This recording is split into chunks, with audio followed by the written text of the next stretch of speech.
Over a 3-week period, in 2024, a Maryland man committed a series of violent attacks, leaving 3 people dead and a 4th seriously injured. According to prosecutors, the crimes were carried out by 36-year-old Bryan Cherry beginning on June 26th with the stabbing of a man who was giving out free supplies to patients at a medical care center. The victim, who survived with 8 stab wounds, told police that he had never seen or spoken to his attacker before. 10 days later, on July 6th, a home intruder, later identified as Cherry, murdered 29-year-old Autumn Harvey and her 75-year-old grandmother, Iona Elizabeth Sellers, at their home in Middle River. Based on evidence at the scene, it appeared as though the killer climbed through a window with the assistance of a lawn chair. DNA from a discarded cigarette butt found next to the lawn chair implicated Cherry in the double homicide, and the suspect was reportedly captured lurking in the area on surveillance footage around the time of the murders. The killer stole Sellers' wallet and used her credit card at stores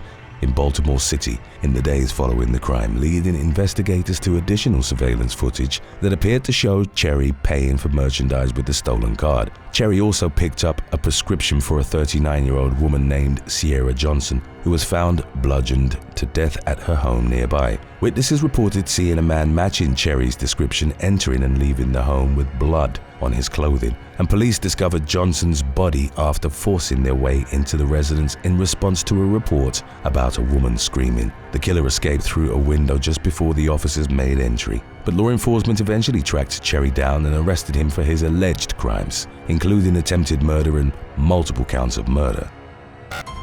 Number 18. Caleb Anderson. During the summer of 2022, 65-year-old Patrick Ernst was found stabbed to death in his Green Bay, Wisconsin apartment, with his car missing from the driveway. Investigators eventually connected the homicide to 23-year-old Caleb Anderson, who had met Ernst through the Grindr dating app prior to the victim's murder. The day before he killed Ernst, Anderson had assaulted an 18-year-old female jogger in Iron County, marking the beginning of what would eventually culminate into a multi-state crime spree. After fleeing Wisconsin in Ernst's car, Anderson drove to Alabama, where he killed 52-year-old Dwight Anthony Dixon at the victim's Flomaton home after connecting on the Grindr app. Following his capture, Anderson told investigators that he wasn't using Grindr to look for romance or intimacy, but that he simply wanted to kill someone, and it seemed like the best way to find a victim. He stated that he had felt a desire to murder since his teens and made it clear that he had sought easy targets. Anderson pleaded guilty to Dixon's murder in Alabama in order to avoid the death penalty and was sentenced to life without parole. He was then extradited to Wisconsin, where he pleaded no contest to first-degree intentional homicide in the fatal stabbing of Patrick Ernst and received a second life sentence. Anderson is serving his time in Alabama, where the length of his term is listed as 999 years, 99 months, and 99 days. Number 17. Stavon Lindsay. 79-year-old Maurice Elmore was taking a nighttime stroll in Southfield, Michigan on May 30th, 2024, when a much younger man ambushed him from behind. Identified by law enforcement as 26-year-old Stavon Lindsay, the assailant struck Elmore in the head, then punched and kicked him before fleeing the scene with the senior citizen's cell phone and wallet. Elmore died from his injuries 11 days later. The elderly man's murder reportedly came at the tail end of a violent crime spree. According to the authorities, Lindsay ripped a mailbox off its pole and threw it into traffic and stole a man's bicycle after punching him in the face. A short while later, Lindsay threw a chunk of concrete through a window at a Tim Hortons cafe. Several of these incidents were captured on video, some of which was released to the public as part of law enforcement's efforts to identify and locate the suspect. When questioned about Lindsay's alleged motive for the crimes, Southfield Police Chief Elvin Barron told reporters that the accused killer suffers from mental health issues, including bipolar disorder and schizophrenia. Despite any disorders he may struggle with, however, Barron spared no sympathy for Lindsay, describing the suspect as a coward for his actions. For a year leading up to Elmore's murder, Lindsay was listed as a parole absconder out of Wayne County for a methamphetamine-related crime. He's now facing charges that could put him behind bars for life, including felony murder, malicious destruction of a building, malicious destruction of property, and misdemeanor assault and battery.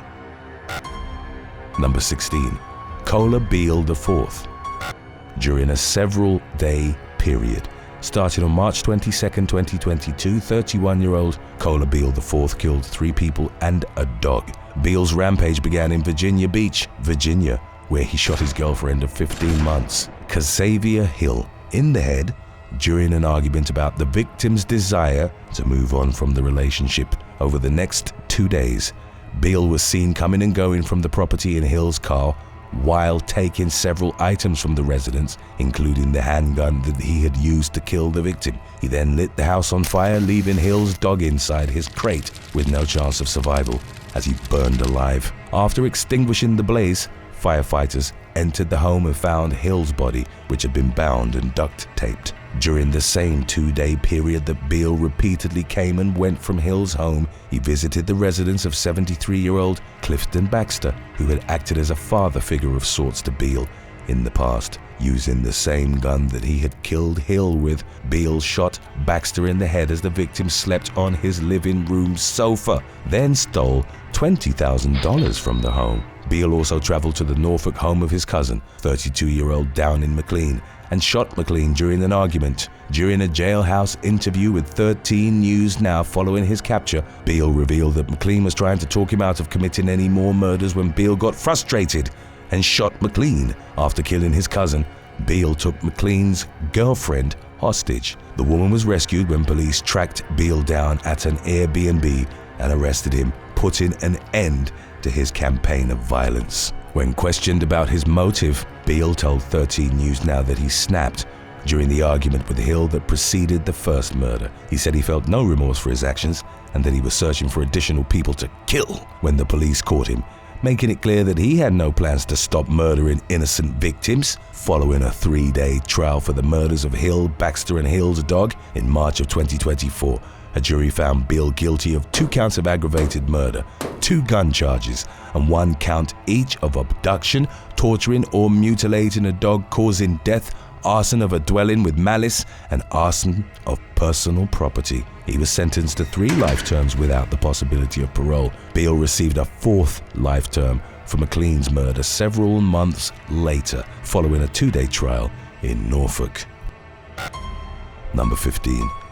Jose Gilberto Rodriguez. In July of 2018, a 46-year-old parolee and convicted predator named Jose Gilberto Rodriguez killed 3 people in a series of violent robberies across Harris County, Texas. The crime spree began on July 9th when Rodriguez cut his ankle monitor off and robbed a man in his 80s at gunpoint during a home invasion. 4 days later, on July 13th, Rodriguez murdered 62-year-old Pamela Johnson inside her home and stole her car. The following day, he fatally shot 28-year-old Allie Barrow at a mattress store where she worked. By this point, the authorities had issued warnings to the public to be on high alert for any sign of the suspected serial killer, who had yet to be identified. 2 days after Allie Barrow's murder, Rodriguez shot a taxi driver at 3 o'clock in the morning. The driver survived, but Rodriguez fled the scene and remained at large, enabling him to claim another victim later that day. After murdering mattress store employee Eduardo Magana, Rodriguez led police on a 15-minute chase in Pamela Johnson's stolen car. The pursuit ended with his capture, and he was charged with multiple counts of capital murder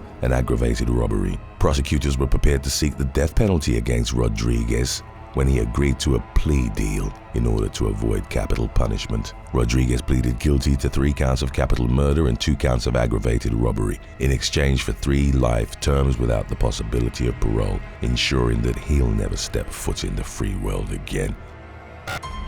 Number 14. Kristen Moriarty. In July of 2018, a 28-year-old Australian woman named Kristen Moriarty was accused of trying to kill her former roommates over a petty clothing dispute. Sporting balaclavas and armed with a knife, Moriarty and her friend, 32-year-old Scott Kygren, broke into the victim's home in Bringelly, New South Wales, where they attacked 44-year-old Vince Datillo and 38-year-old Amanda Bent. Despite suffering stab wounds to the chest and back, Datillo managed to turn the tables by grabbing a rifle and firing at the intruders as they ran to their car and backed out of the driveway. Bent suffered a critical stab wound to the neck, while Kygren was struck in the elbow by a bullet during the getaway, but both victims and both perpetrators survived. The situation took an even worse turn for Ragland and Moriarty when Ragland lost control of the getaway vehicle just a few miles down the road from the crime scene and struck an electrical pole. A pair of officers discovered the accident while en route to the scene of the home invasion, and it didn't take long before the police identified Ragland and Moriarty as the prime suspects in the case. Moriarty broke down in tears during her arraignment for attempted murder as she cried about wanting to go home. Meanwhile, Ragland was kept under close guard while hospitalized with injuries from the home invasion and the car wreck. He faced the same charge but was apparently no stranger to crime as a known member of the Rebels Motorcycle Club. Almost 2 years later, in April of 2020, Moriarty was sentenced to a total term of imprisonment for 3 years and 1 month, with a non-parole period of 1 year and 6 months for 2 counts of reckless wounding and aggravated enter dwelling. Ragland was sentenced to an aggregate total of 7 years and 3 months jail with a non-parole period of 4 years and 3 months. Number 13. Jason Duane Amspaugh. In June of 2017, an Ohio man in his early 30s named Jason Duane Amspaugh was arrested for leaving his young daughter in his car outside a Walmart store in Winchester. He was charged with neglect of a dependent, and the case was ongoing when he was arrested in January of 2018 for allegedly trying to run down a Mercer County sheriff's deputy who was investigating the suspected break-in of a car dealership in Salina. Just weeks later, Amspaugh was charged with burglary, theft, and criminal mischief in connection with 2 alleged break-ins at the Winchester Golf Club, which occurred the previous year. He also faced numerous theft and burglary charges for incidents in various other counties throughout western Ohio. Records show that Amspaugh is serving a 12.5-year prison sentence for 6 counts of theft, 4 counts of breaking and entering, and 1 count each of failure to comply and tampering with evidence. He's scheduled for release in June of 2029. Number 12. Bradley Robert Edwards. In an infamous 13-month murder spree that began in February 1996, Australian serial killer Bradley Robert Edwards claimed the lives of at least 3 women. The victims vanished under similar circumstances after visiting nightclubs in the Perth suburb of Claremont, eventually leading to the suspicion that one person was responsible for all 3 murders. The first victim, 18-year-old Sarah Spires, went missing in January 1996 after leaving a club at around 2 a.m. She remains missing to this day, but is presumed dead. 6 months later, in June of 1996, 23-year-old Jane Rimmer disappeared in the same area after a night out with friends. Her unclothed body was found about 2 months later in the bushland, roughly 25 miles from where she vanished. The third victim, a 27-year-old attorney named Ciara Glennon, went missing in March of 1997. Like the previous 2 women, she was on her way home after a night out on the town when she disappeared, seemingly into thin air. Glennon's murdered remains were found 19 days later in the wilderness, much like Rimmer's had been. Authorities worked extremely hard to identify a suspect in the killings, even forming a dedicated task force that worked full-time on the cases and offering a 6-figure reward in exchange for information leading to an arrest. Numerous persons of interest were investigated and cleared of suspicion over the years, but it brought police no closer to identifying the culprit, causing many to wonder if the murders would ever be solved. Detectives were further baffled by the fact that the killings had suddenly just stopped, which is uncharacteristic of serial killers. It begged the question of whether the perpetrator was still living in the area or if he was even still alive. Answers finally came in 2016 when new evidence connected Edwards to the murders. Law enforcement and locals alike were shocked by the discovery. Due to Edwards' unassuming reputation as a respectable peewee coach and married stepfather in his mid-40s, he would have likely avoided suspicion entirely if his DNA hadn't been on record for attacking a hospital worker decades earlier. In addition to being found guilty in 2 of the Claremont killings, Edwards was convicted of numerous attacks that he had committed against surviving victims before his crimes escalated to murder. He was sentenced to life in prison with a minimum of 40 years, which means that he'll most likely die behind bars. Number 11. Delance Hatcher, Richard Garrett, and Rashaana Farrow. Over a week-long period in October of 2019, 3 suspects committed more than a dozen crimes in Marion County, Indiana. Later identified as Delance Hatcher, Richard Garrett, and Rashaana Farrow. The trio faced charges in connection with 6 non-fatal shootings, a carjacking, and a hit-and-run, which resulted in the death of a man named Anthony Mack. The suspects were also accused in the murder of 19-year-old Devon Gillespie in Indianapolis, which occurred roughly 2 months before the violent crime spree. In November of that year, police arrested Garrett and Farrow in the unrelated killing of a police canine named Harlech. The pair were subsequently charged for their other crimes, and law enforcement also eventually arrested Hatcher. In June of 2023, Delance Hatcher pleaded guilty to murder and various other charges, resulting in a 65-year prison sentence. Rashaana Farrow pleaded guilty to 11 counts, including murder and battery by means of a deadly weapon, and was sentenced to 45 years in prison. Richard Garrett took his case to a jury, and his first trial ended in a mistrial in October 2023 after he hit his defense attorney in the courtroom. Following a second trial in October 2024, he was found guilty of 23 charges, including murder, reckless homicide, conspiracy to commit murder, robbery resulting in serious bodily injury,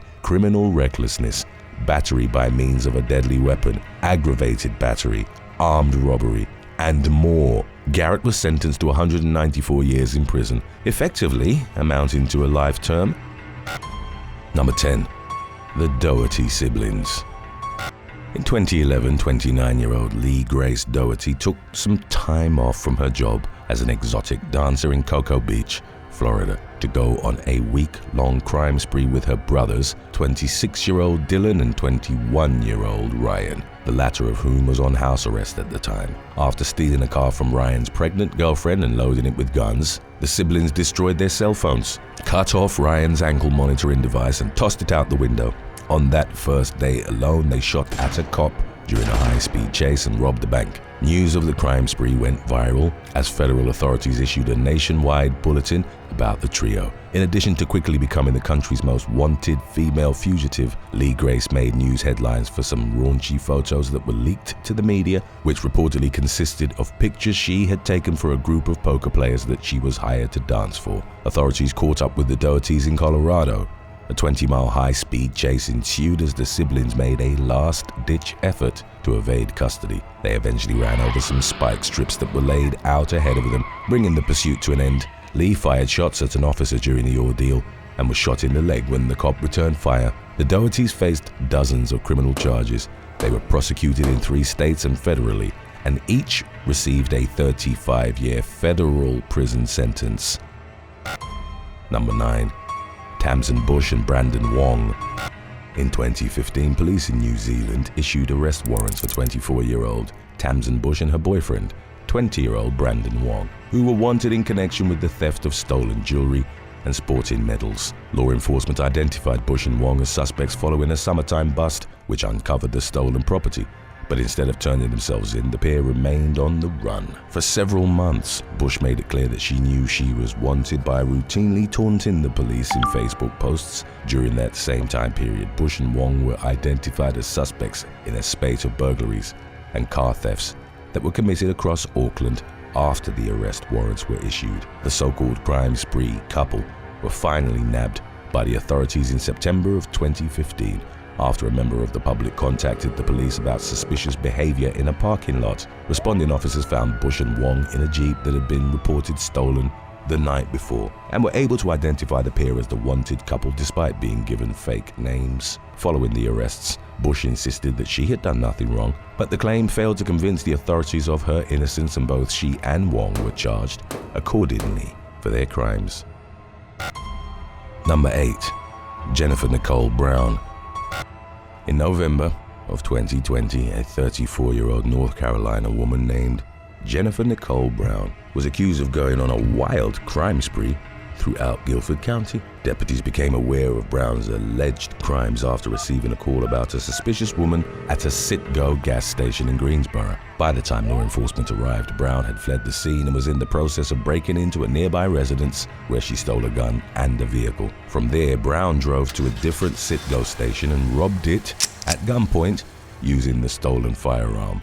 By the time an employee called for help, she had fled the scene with a few stolen packs of cigarettes. Brown then proceeded to break into another home across the street from the business where she stole a set of car keys. Before she could flee in the intended getaway car, however, the homeowner began chasing after her. Brown shot the homeowner, who survived with a non-life-threatening gunshot wound. She was attempting to leave the residence when she was confronted by deputies, who took her into custody without further incident. Prosecutors charged Brown with a laundry list of crimes, including assault with a deadly weapon, with intent to kill, inflicting serious injury, robbery with a deadly weapon, first-degree burglary, felony larceny after breaking and entering, felony larceny of a firearm, several other gun charges, felony larceny of a motor vehicle, assault by gunpoint, assault on a government official, injury to personal property, and more. Brown was also detained on multiple warrants out of neighboring Forsyth County for crimes committed that same day, including reckless drinking, fleeing to elude, driving while license revoked, trespassing and breaking and entering.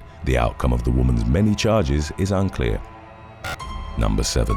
Logan Wells McFarland and Angela Marie Hill.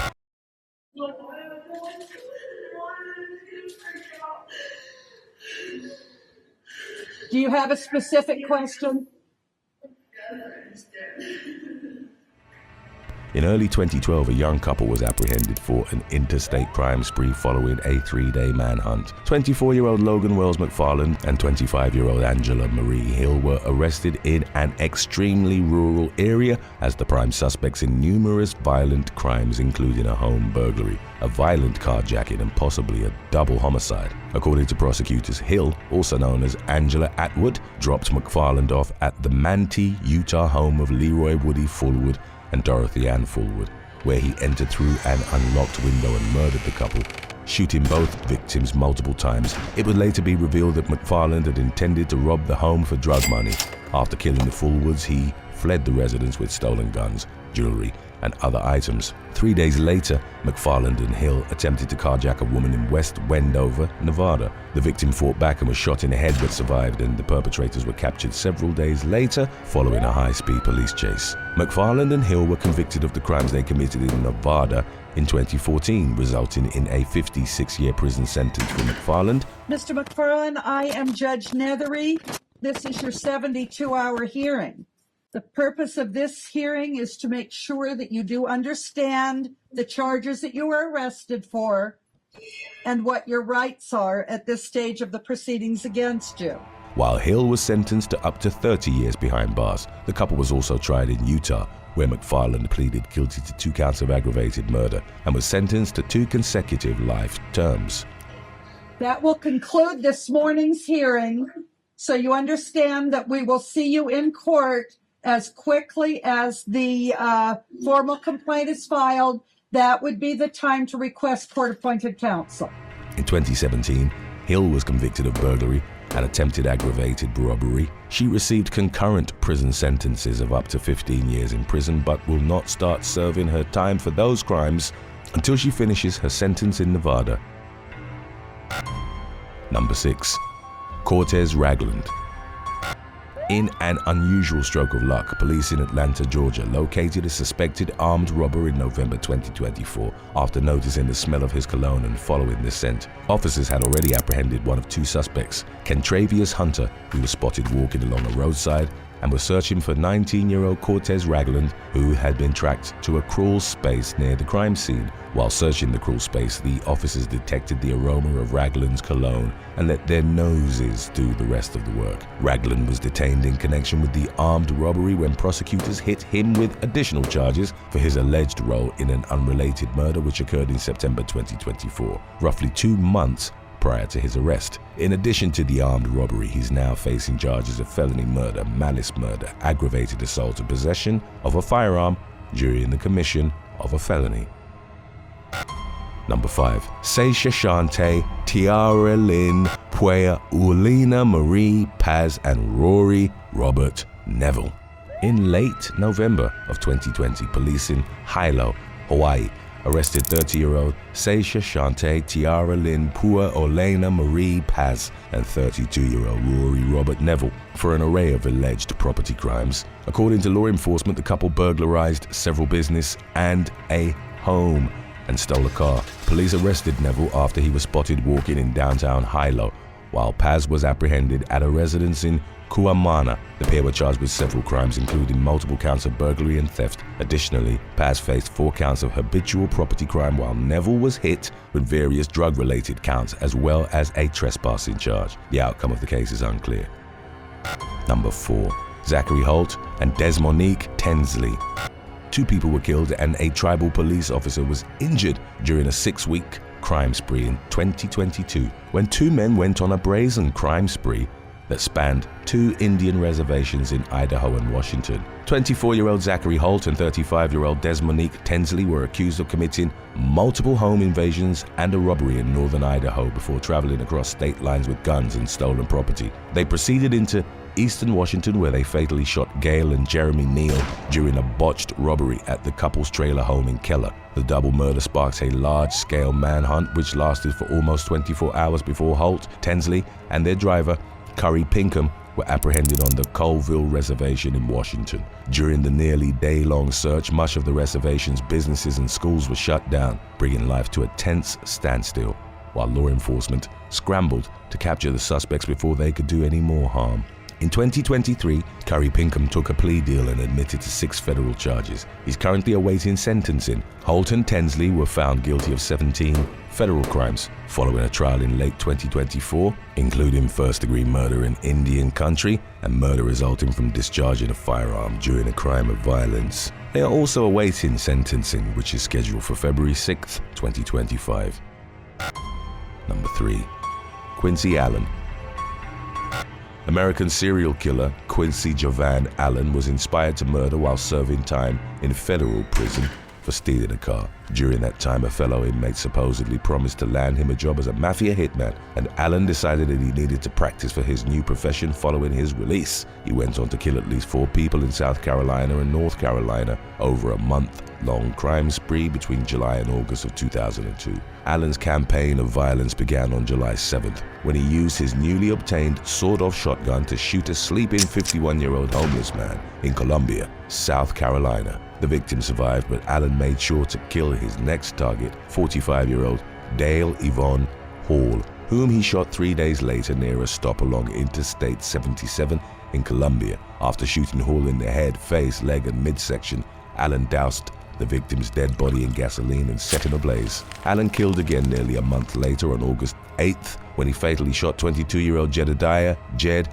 Ha during a confrontation with Texas Roadhouse employee Brian Marquis. Ha was a friend of Marquis's who had attempted to intervene during the altercation, and he paid for it with his life. After shooting Ha, Allen chased Marquis to his house where he set the man's porch on fire. The following day, Allen set fire to a Texas Roadhouse employee's car along with another random vehicle. 3 days later, on August 12th, he fatally shot 53-year-old Richard Calvin Hawks and 29-year-old Robert Shane Roosh while robbing a gas station in Dobson, North Carolina. The killing spree finally came to an end 2 days later when police found Allen napping in an abandoned car in Mitchell County, Texas, and took him into custody. Allen, who is now 44 years old, pleaded guilty to the murders of Dale Yvonne Hall and Jedediah Jed Ha. He was sentenced to death in South Carolina and narrowly avoided having his punishment carried out in 2010 via a last-minute stay of execution. The decision to spare Allen's life came despite the fact that he had attempted to murder a corrections officer during his time on death row the previous year. In a shocking turn of events, the state Supreme Court overturned Allen's death sentence in 2022. Based on numerous factors, including his mental health. In 2024, he agreed to a new plea deal resulting in a life sentence without the possibility of parole. Richland County Sheriff Leon Lott made it clear that he was disappointed by the outcome, blaming the system for wearing down the victim's surviving family members until they conceded to the new plea agreement. He went on to offer an ominous prediction about Allen, stating, "He will kill again. He likes it. He likes it, and he will do it again." As always, thanks for watching. Be sure to subscribe, and maybe it will be your video that we'll be doing next. Number 2. Thaddeus Lamont Wills and Keionta Sean Hagens. Over a several-month period started on November 12, 2020, a pair of Maryland men participated in a slew of violent crimes, spanning at least 2 states. According to federal authorities, 51-year-old Thaddeus Lamont Wills and 44-year-old Keionta, Sean Hagans of Waldorf, Maryland, began their crime spree with the robbery of a business where they stole cash and merchandise from the store as well as personal property from a customer. The pair then carjacked a Dodge Ram pickup truck at gunpoint and used it as their getaway vehicle. 5 days later, Wills and Hagans robbed another business where they tied up an employee and stole cash and merchandise. They committed a crime using a stolen Ford F-150 pickup truck, then hid both of the stolen pickup trucks in Brandywine, Maryland. In January 2021, Wills carjacked a Honda Pilot, which he later drove into Virginia and used in several subsequent robberies before returning to Maryland and lighting the vehicle on fire. Later that month, he and Hagans killed a business owner during a gunpoint robbery, then carjacked a Lexus owner in their efforts to flee the scene. In October 2024, Wills and Hagans were found guilty of murder, interstate commerce by robbery, and conspiracy to interfere with interstate commerce by robbery, using, carrying, and brandishing a firearm during a crime of violence. The convicted killers are currently awaiting sentencing, which is scheduled for February of 2025. Number 1. Ashley Satterwhite Gunderson and Dakota Long. In 2021, police in Rock Springs, Wyoming investigated reports of several car burglaries and vehicle thefts involving 2 female suspects. Based on their findings, they arrested 31-year-old Ashley Satterwhite Gunderson and 26-year-old Dakota Long in connection with the crimes. Gunderson was charged with 4 counts of burglary, 4 counts of felony theft, 1 count of misdemeanor theft, and 7 counts of unlawful use of a credit card. Long was charged with 3 counts of conspiracy to commit burglary, 4 counts of felony possession of a controlled substance, and 8 counts of unlawful use of a credit card. The outcome of the case is unclear. Thanks for watching. Would you rob a bank if you were guaranteed to get away with it? Let us know in the comment section below.